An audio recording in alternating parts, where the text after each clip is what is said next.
వాళ్ళకు నన్ను డమ్మీ అన్న వాళ్ళకు డాడీ అవుతా. ఓహో రామచందరు ఇక నిన్న అలా కొత్తగా కోలమైతే కదా అధ్యక్ష పదవి షేప్ అయితే కదా పెద్ద మనిషి బీజేపీ ఇప్పుడు బీజేపీ రాష్ట్ర పెబ్బ రామచందర్ను ఓజెక్కో అంటే అంటే ఒకటే ఎత్తి పొడుస్తుర్రు ఆట ఓజెక్కో ఏంది గందరగోళము.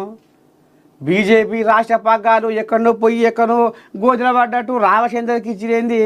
రామచందరు మన్ను తిన పామాయే రామచందర్ కాట జర ఉరుకులాట లేదాట. పెద్ద మనిషి ఏం దక్క 70 ఏళ్ళకు ఉన్నాడు. పెద్ద మనిషికి పెత్తానం కడితే ఏం చేస్తాడు. జర ఉరుకులో పెడతారకు పగ్గాలు ఇస్తే బాగుండు.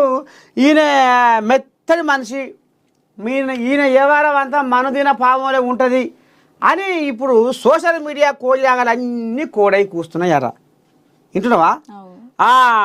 ఇక మరి బీజేపీ వాళ్ళు ఏమో పరుసుకైతే పెడుసు పరుసోళ్ళకు పెత్తాలని ఇస్తే పార్టీ ఇంకేమైనా గోల్మాల్ వ్యవహారం అవుతుందేమో.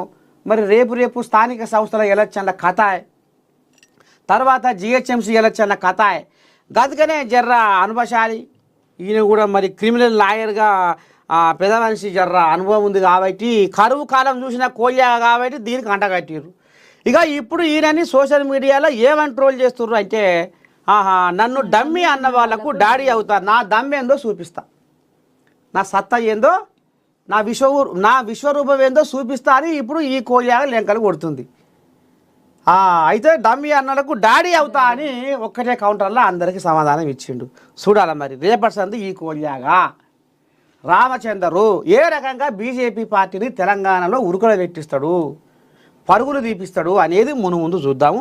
ఇక మరి సోషల్ మీడియా కోళ్ళగాలు అయితే కోడై కూస్తున్నాయి కానీ మరి ఈయన ఉరుకుల పెట్టించి ఆ కోళ్ళగాల నోరు మోపియాలి.